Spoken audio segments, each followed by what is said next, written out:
Document द्यायचे त्यांना, ते सगळे आता प्रमाणपत्र निघलेत या नोंदीनुसार. उर्दू आम्ही लिहिली का?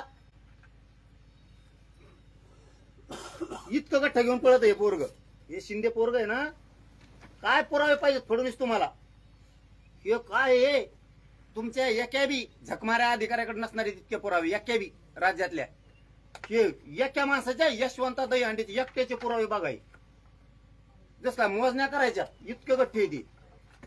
अरे नालाय करून करू नका तुम्ही. मी इतका मागा लागल ना, तुम्ही मला माझ्या अंगावर येऊ नका. फडणवीस तुम्हाला सांगतो मी जर तराला लागलो ना तो तुमचं लय अवघड करून टाकेन मी सगळ्याच. इतके पुरावे द्यायचे तुम्हाला तरी रद्द होती. काय ते पुरावे?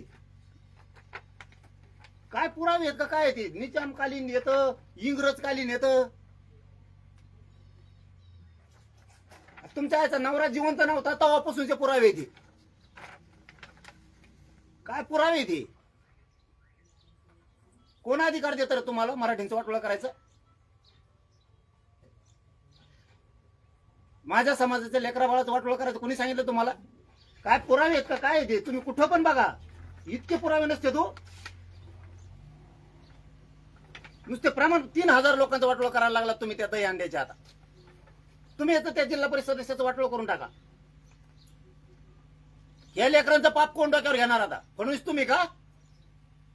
त्या बावनकुळ्याच्या सांगण्यावर बावनकुळ्याचं पत्र देतो, इन्व्हेस्टमेंट करून दिले त्यांनी, या नोंदी रद्द करा म्हणून. हो, हे फडणवीस लक्षात ठेवा तुम्ही. आता त्या बावनकुळ्याने मराठीचं वाटोळं करायचं ठरवलंय. यांनी इन्व्हेस्टमेंट करून पत्र दिलंय की नोंदी रद्द करा.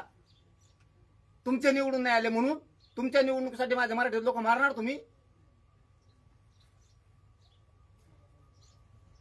हे पुरावे किती द्यायचे फडणवीस? तुमचा अर्ध आयुष्य जाईन एवढंच गठ्ठा बघायला वाचायला. एका यशवंत दहीहंडीसाठी इतके पुरावे काढलेत. हे तुमच्या जवळ सुद्धा वंशवळ नसेल इतकी. दहावे सत्यनारायण तुमच्याकडेच असते, तर तुमच्याकडे सुद्धा एवढे पुरावे नसतील. इतके पुरावे पोरान गोळा केलेत. मी त्या राजकारणासाठी बोलत नाही, ते काडी लागू त्या राजकारणाला इतकं दिलंय.